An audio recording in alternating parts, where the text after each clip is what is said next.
Welcome to the Stories in EDU podcast, the show where we talk with real educators and hear their powerful impact. Their stories will grab you, inspire you, and show you the reach of the work we do. And now, the Bretzman Group presents your hosts, Josh Gauthier and Mandy Taylor.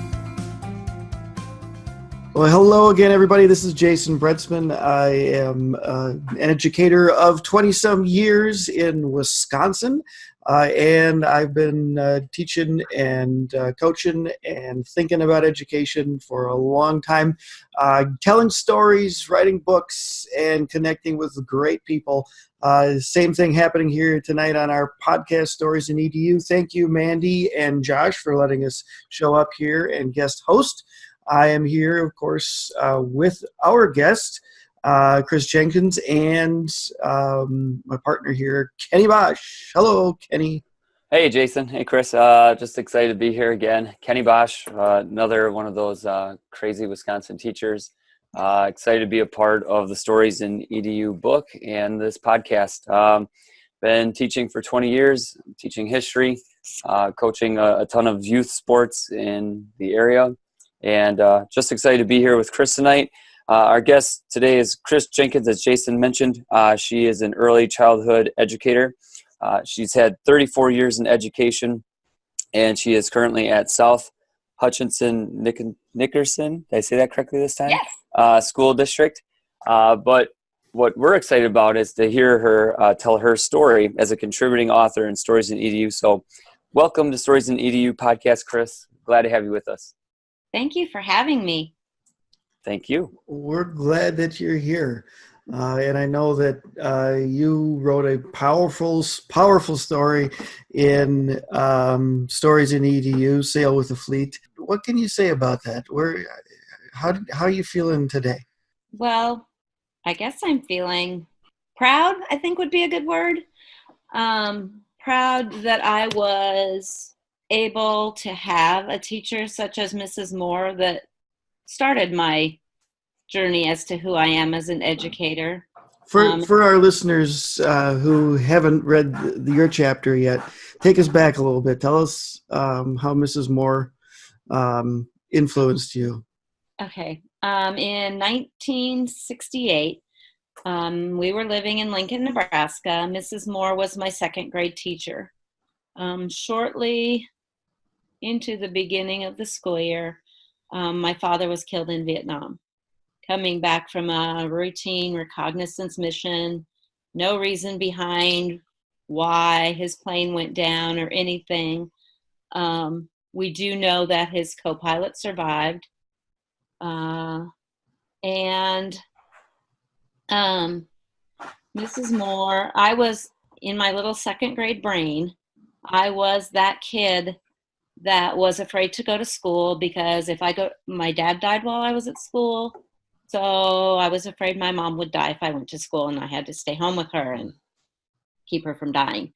I can remember hiding under the dining room table and crying and having her try to get me out, and there was no moving me. And those things, they don't leave us, right? No. Right. No. And I wondered for a really long time why the middle of September was really hard for me. And the more that I did research into my father's death, I found out, that he died in the middle of September. And I'm like, oh, that makes sense now. Now I know why it's tough. But anyway, Mrs. Moore and Mrs. Schumann, who was the guidance counselor, were instrumental in getting me back into the building, back into the swing of things. Mrs. Moore would meet me at the door, and my brother was in kindergarten there, and I don't know if he didn't get it or what, but he didn't struggle as much as I did. But she would meet both of us at the door and then take me down to her classroom, and I would pass out papers or sharpen pencils or just something. She gave me that little bit of extra time to transition that the rest of the kids didn't get or didn't need. Right. So she helped me get over that hump. Well, I would love to say that story ended there, but it really didn't, because when my mom remarried, we moved to a farm 2 hours north of Lincoln, which was growing up heaven on the farm, and kept our dentist, our pediatrician, stuff like that in Lincoln.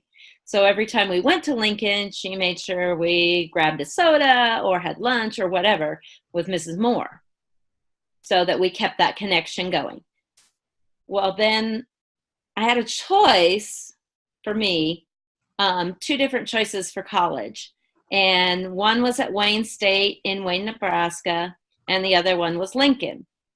And Wayne State was where my mom's office was. She was a speech therapist that contracted out of a service unit. And I thought, oh, she'll be on my doorstep every second that she has a meeting. So I'll go to Lincoln. A little bit of distance there would maybe help. Yeah. I was like, I'll go to Lincoln. So I went to Lincoln, and Mrs. Moore still lived there. Well, Mrs. Moore would invite me for Sunday dinner. She would invite me for, if I had a test to study for, she'd say, you can come out here and study where there aren't the distractions. I mean, and we'd talk about stuff that I was learning and what she had seen. And she really imparted all of her years of experience and wisdom and knowledge on me as an up-and-coming teacher. So she lived to be 102. Wow. Oh, wow. I know. There's a lot of knowledge to Amazing. impart at that point then too. Yeah. And so you kept in contact with her from 2nd grade to 102? No, because she was put in a nursing home and she didn't recognize me, but she was well into her upper 80s when we were still sending Christmas cards and calling back and forth before she couldn't remember me anymore. So yeah, from 2nd grade till she was in her upper 80s. You know, for all of us that have been able to read your story, it's just such a powerful story from that beginning moment when you talk about hearing the news about your father, and then just the devastation that must have hit you, and then how you, again, like you just talked about tonight, how Mrs. Moore was there for you. I would bet that, you know, you said you've had that experience with her, but you also mentioned some other people that had an impact on your life. You know, can you tell us a little bit about those other teachers too that had some of those powerful influences on you? It's interesting because the next teacher that I mentioned was Mr. Fletcher, high school English. And I sent all of my teachers that were still living a copy of the book. And I just, Friday, I got a note from Mr. Fletcher. No kidding. I am so not worthy. And I was like, you know, this new teacher starting out, and in this little dinky town in Nebraska where we lived, it was usually, you know, high school male teachers married to the female elementary teachers. And I mean, it was 350 people, K-12 in one building. So Mr. Fletcher was the one that I credit with teaching me that you can have fun while you learn. He taught high school English, and high school English was opposite band. So the rest of the kids that weren't in band were in English, but then all the band kids were together for English. And I mean, like, we weren't together enough, but school of 350, right? Yeah, right. You're seeing each other all the time. Right. But Mr. Fletcher, I mean, it was the time when Johnny Carson was doing all the Karnak stuff. Sure. And he'd have us, you know, let's write sentences with our spelling words. And so we were always, Mr. Fletcher is blah, blah, blah. And we'd use a spelling word. And he's like, wrong buffalo breath next to it. And so he had some fun with it. Oh, we always had fun in his class. We played password with our spelling words, and it was always, you know, the way you're not supposed to do it anymore now that we know, boys against girls. Yeah. And my mom, being a speech therapist, had taught me sign language because she had a little boy who was deaf that would come to the house in the summer. So I learned sign language and naturally taught it to all my friends. Sure. So we had password, and I'm spelling out the word under the desk, and we're getting it. Boom, right away. Boom, right away. And the Girls boys never lose. Oh, and they're trying to figure out our method. And until the book came out, Mr. Fletcher never knew how we always won. And he was a coach. He was a head basketball coach, assistant football coach, so he was just as competitive as everybody else. But he's like, that's your secret. And he would always, and he would always make sure I was 1 point from an A. And then he'd say, I think I need you to bake me some chocolate chip cookies. Or, this was the good old days. Right. Yeah, right. And I'd be like, so my senior year, I'm like, I'm not baking you any chocolate. No, I don't want chocolate chip cookies. This time I want some of your famous Swedish rye bread. Because I was the only one in my family that knew how to bake bread from scratch. And I said, I'm not baking you any bread. To this day, on my transcript, there's an A with 4 minuses next to it because I refused to bake bread. That's hilarious. I know. Oh, Mr. Fletcher. Oh. Mr. Fletcher. Mrs. Knutson was band, and she. You in that story, it was just to jump in quickly. It was great how you talked about how she took you on some experiences where you could go interact with other kids, where you could probably very easily just stay in your own building and listen to music, but instead she made it an experience. So talk a little bit more about that, like having you and your classmates go to meet other kids. Oh, amazing. My family is really musical. I have a cousin who's a year older. My brother and my other cousin were born the same day, same year, 5 hours apart. Then there's another younger one than that. And we were all very musical. And the 2 farmsteads were a mile apart. So it was instant family. But anyway, our family was super musical. And when we got this amazing first-year band director, I mean, she was amazing. She's still amazing. She's still teaching in Wyoming. Wow. She got stuff out of us that we didn't know we could do. How did she do that? What did she do? I think her expectations were just so high. And the things that we played and took to contest, and we'd never had a jazz band before, and she was a trumpet player, and how can you not have a jazz band? So we had a jazz band, and I know that somehow or another, the trombone section, where my older cousin was, figured out how to make it sound like the clarinet section, where I was, messed up. And so she would lean over to talk to us in her little short dresses in the mid 70s. Oh, jeez. Yeah. And we'd go, she graduated from the University of South Dakota. So we did she'd hear stuff that was going on at USD, and she'd take us there to a contest. We had a conference music contest, band day. We went to Omaha. We went to Lincoln. We went to Wayne State in Wayne. We went everywhere. And I can remember her first year. My brother was in 8th grade, and he didn't have his growth spurt until he was in high school. So he's like 4'8" in 8th grade, teeny. He's 6'2" now, but he played for a contest in 8th grade, the song that Mrs. K played for her senior recital in college. Wow. And it's an itty bitty guy. And the judge was one of her professors, her trumpet professor.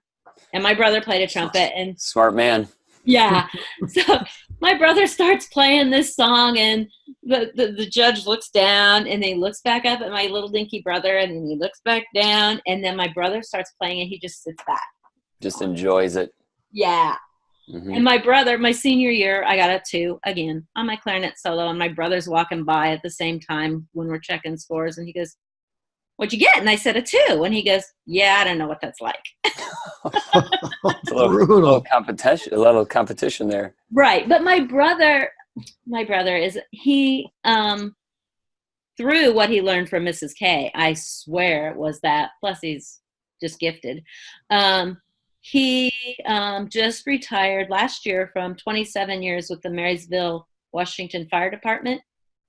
And he played taps at anything and everything that the fire department did, all their, patriotic services. Mm-hmm. And then this past summer, my uncle passed away, and he played taps at my uncle's funeral on his bugle.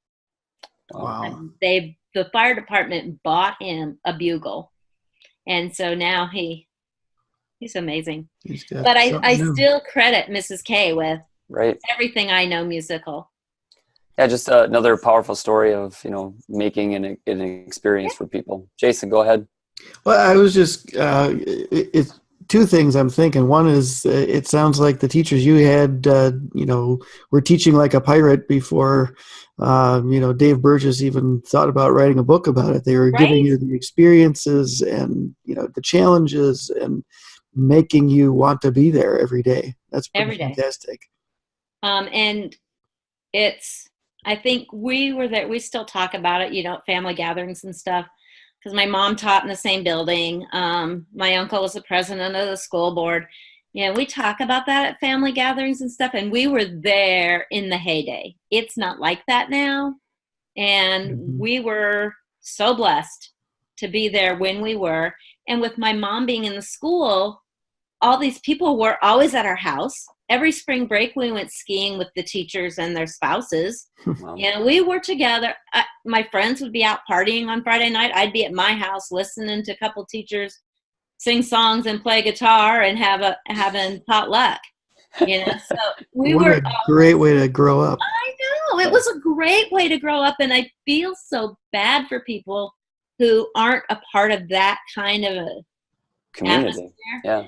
One time we went skiing, one of our, the guidance counselor had a home that he shared with other family members in Wyoming. And so we all caravanned out there, and when CBs were a big thing.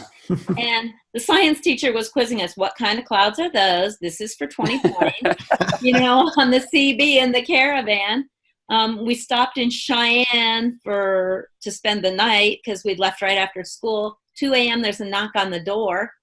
And it's 2 carloads of teachers going, well, we looked all over for your car in the parking lot. We only checked hotels that had swimming pools because of kids.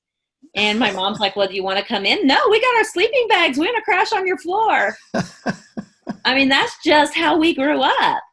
Yeah, it sounds like an amazing childhood and life and community, just surrounded by amazing educators, and just that the whole family was involved, or whether it was education or, like you just said, firefighting, just service to the community. Right. And it sounds like a tight, close-knit group that you just got to be around your entire life. And, amazing.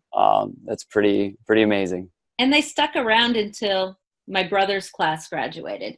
And then they started looking for other things because they didn't want to be gone while the cruise kids were still in school. We're going to hang out till the cruise kids graduate, and then we'll go.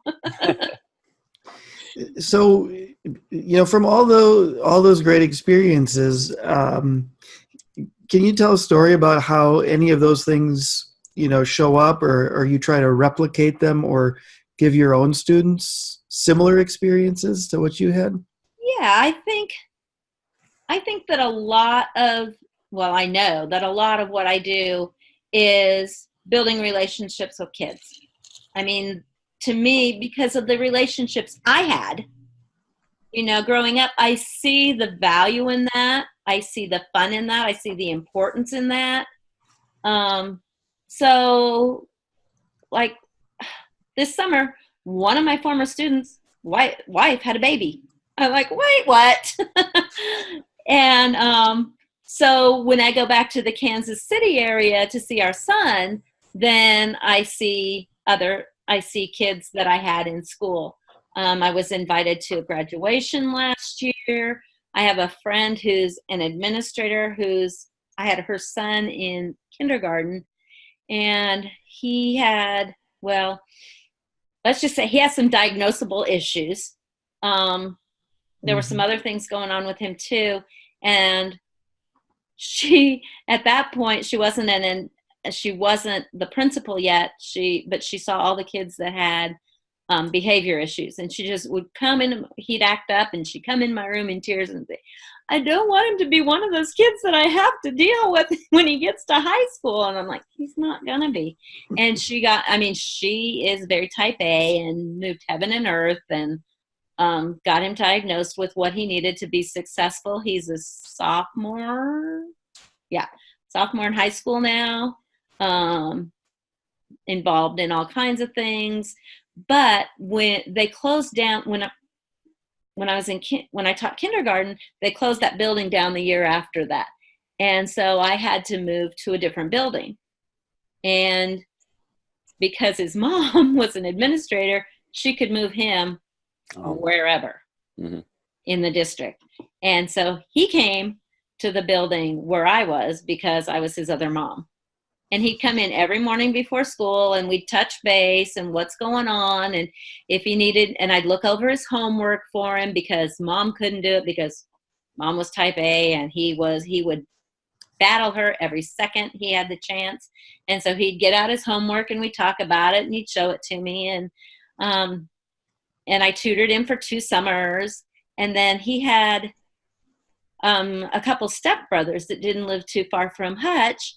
And when they came to get him, he and his mom and stepdad came down and spent the night with us. Wow. So, yeah, I try.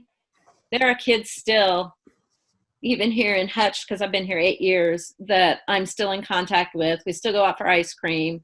I got a text from one that's in 7th grade. "Can you tutor me in math and reading?" And I said, "I can do reading, but I can't do math."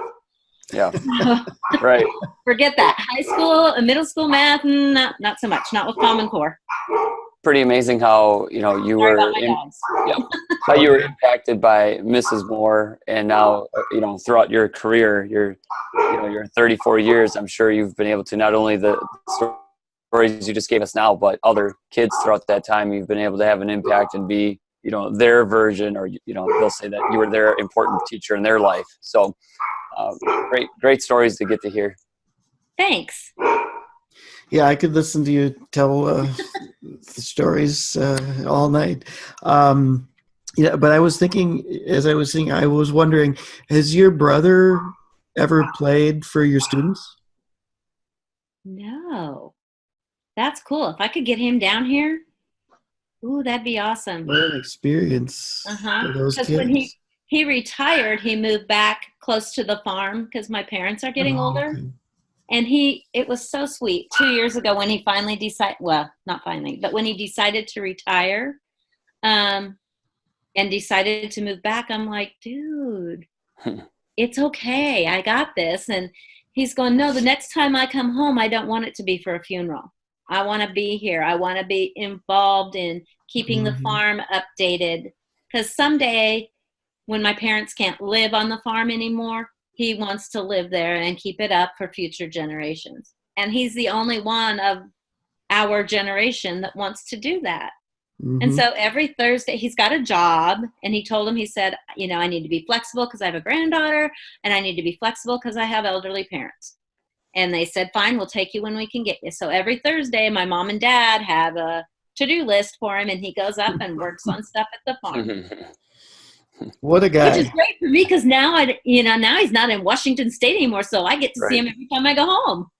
Sure. Oh boy. Like I said, I could listen to these stories. I feel like we're sitting on your porch and having some lemonade and there you go. Stories. That's good.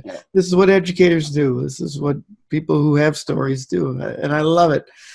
We got one more prompt that we got to have though for a story. We've got the Bretzman Group's Game of Stories. It's 52 prompts for educators on a whole bunch of different topics. They're conversation starters, and we want to just go in whatever direction they take us. I'm going to shuffle these, and this is not a sound effect. This is real. Sure. You probably have one picked out already that you have. I do not do that. No. I give Josh and Mandy a hard time because I think they picked one out, or at least that's what it looks like to me. But we're just going to jump right in here, and it is. Oh, well, I don't know how this is going to go, but we'll see. It says attend a personalized PD event. Tell a story about how you learned with others at an ed camp or fireside PD, patio PD, pub PD, or at coffee EDU, or Appy Hour, Taco Tuesday, or other informal PD professional development experience. Was it awesome? What made it awesome? When will you host your own? And then we include the hashtag personalized PD. I don't know if it was a informal PD, but it was about a year ago. Yeah. About a year ago that Jim Sporletter came to Hutch because Hutch Public Schools was undertaking trauma-informed, trauma-responsive. That was one of their newer initiatives. And he gave an after-hours talk at a non-school venue. And for me, that was validation for everything that I believe education should be. I mean, he put a name on the importance of relationships, on the importance of meeting kids where they are, on the importance of teaching kids how to self-regulate because they don't know it. It's not something that, especially, well, even in my 34 years, it's even more difficult now for kids to self-regulate because they're just handed, an app. Here, play with this, quick, And so they don't know how to de-escalate. They don't know how to do conflict resolution. They don't know how to listen to other people's feelings. And so then I kind of became Jim Sporletter groupie. That's a thing. It's a thing. Right. And so last spring, I submitted. Are you guys familiar with ESDAC here in Hutchinson? It's a learning cooperative, and they do PD kinds of things, well, throughout the world now because they've just come back from Australia, some of them.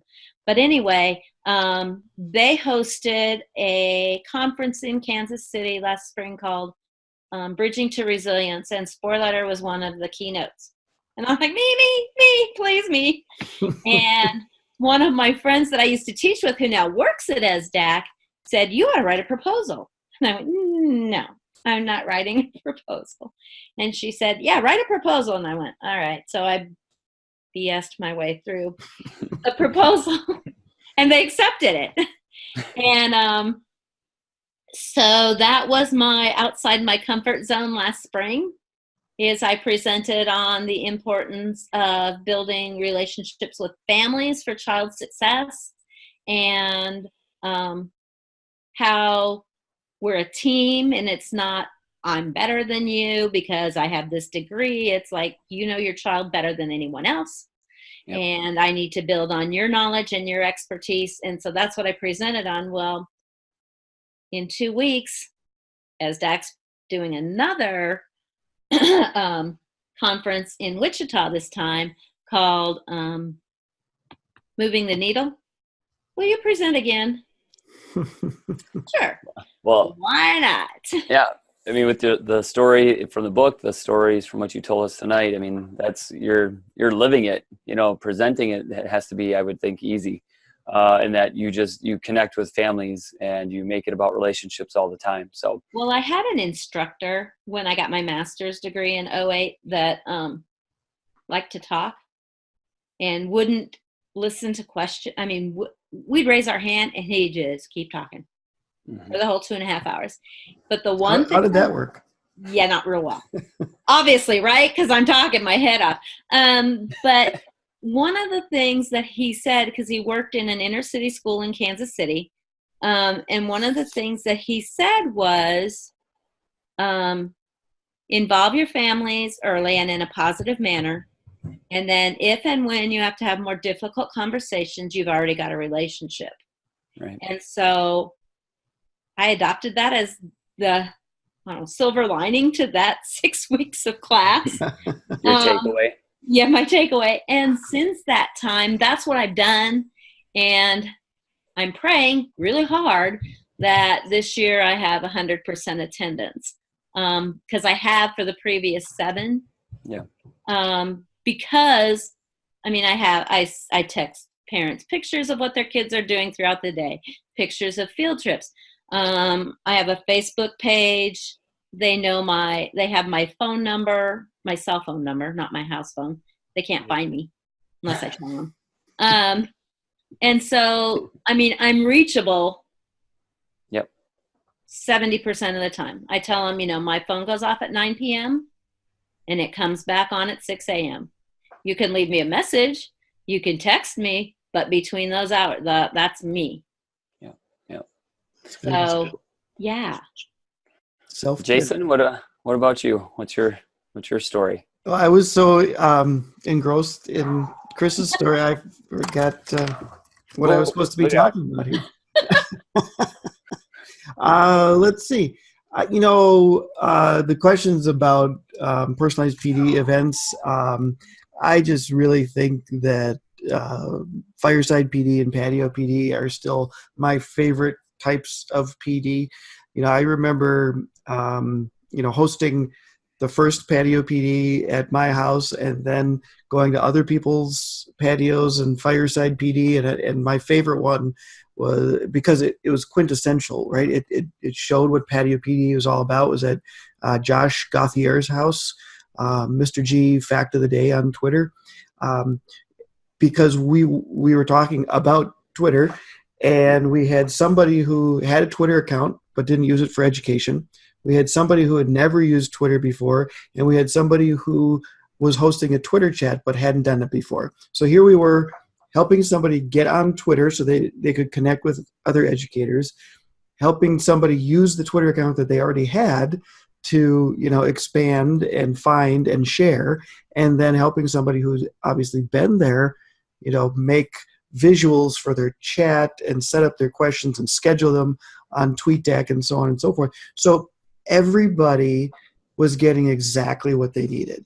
Everybody was getting the thing that would help them move forward. And that's what I think, PD and personalized PD specifically should be about. It's not about sitting and getting everybody the same thing. It's about everybody being energized at the end of it, saying, this is what I needed, and now I've got it, and I don't have to get it on my own. So patio PD for me is, the crown jewel of PD. Love it. Yeah. Jason and I, we've been through so many of these things together, and my story is similar to that in that it's, I think it was fireside PD for me in particular, where it's because there's no weather involved. No, right. So I don't know, Kenny is an avid indoorsman. Yeah, if we meet inside, I'll probably show up. But if weather's a part of it, I don't know. But I can recall we had a teacher that Jason had known who drove to New Berlin, where we live, from I think Appleton. Is that correct? Yeah, I don't remember, but it's a 2-hour drive. It was a 2-hour drive, Wow. and she came down, and I remember her saying to me, things that I did not understand about her age group, her level, her district. It was something along these lines where she said, I really want to put a YouTube video inside a honey bucket inside of a whatever, so that, and she goes, because that's what I need to do, and it would really impress everyone in my district if I could do it, and they want us to do it, but I don't know how to. And then she looks at me and she goes, so can you do that? And I said, I don't know, besides the YouTube video, I don't know what any of those are. And I go, but yes, we can do it, and we'll have it done by the end of the day. And just the look on her face that, we were going to get something done. And, in our previous book, Personalized PD, we talk about that. Mm-hmm. And that's how, this is that next step. Let's tell all these stories, let's tell the stories about what real educators are going through and the successes that they have, the impact that they have, just how hardworking educators are, and that they put in that time in the summer, and on their own time they're driving very, very far to get help. They keep their phone on till 9 o'clock and turn Right. it on again at 6 and in the just morning. to be there for people all the time. And so that was very powerful for me, that I could kind of help this educator. We did it. We found that video. I figured it out with her, and then she just felt empowered to go forward.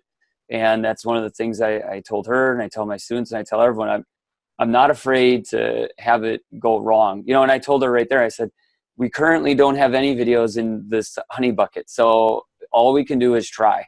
And if we're unsuccessful by the end of the day, we're right where we started, and that's okay, but we'll figure it out. And so that's what, for me, those kinds of opportunities to really help teachers and see that you've taken a burden off their shoulders, that's powerful. It's very rewarding for everyone. So, well, I haven't even been on Twitter for a year. And for me, when I'm because I have all of my Twitter chats that I follow on my phone.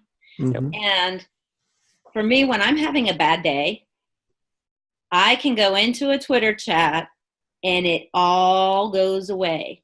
You hear what other people are going through, you see what they're doing, you might add a comment, and then you feel empowered again, like, yeah, I'm doing the right thing. They just don't get it. Right. Yeah. You get that energy and that synergy and that connectedness. And it's definitely the idea behind Sail with a Fleet, that you might be alone in your school or alone in your classroom, but we're all in this together, and we've all got a story to share. And we sure do appreciate you sharing your story. It starts with your dad. Tell us, by the way, your dad's name? Roger Clemens. All right. He, I found his name on the wall when I went with our daughter's 8th grade class, and he's interred in Hempstead, Long Island. He could have been in Arlington, but his mama wanted him close. He was an only child, so she wanted him close. Right. Well, we sure honor him and his memory, and I gotta believe that he'd be so proud of you and the 34 years of teaching and connecting and making a better life for so many kids that you've been involved in. And so thank you as well. We appreciate you being here and sharing some more of those stories with us. It has been a fantastic time. Anything that we can do to connect with you on Twitter? What's your handle? Pre-K33. Pre-K33. Yep. That makes sense. That helps me remember when I started Twitter. Got to have a reason for everything. You're 33 and I teach pre-K, Nice. which is my absolute happy spot. That's great. Well, ladies and gentlemen, thank you all for joining us here on the podcast. We love sharing these stories tonight with Kris Jenkins, another great educator, sharing great stories. We're all in this together, and we all sail with the same great fleet of righteous boats heading toward better learning and better understanding of our profession and our students. So great to share these stories. We hope you'll come back each week and listen and eventually share your own. Keep doing the good work and making the great difference in everybody's lives. Keep working hard, teachers. You're doing it the right way. Thank you for tuning in to the Stories in EDU podcast. Please be sure to subscribe and leave us a review. Until next time, thanks again.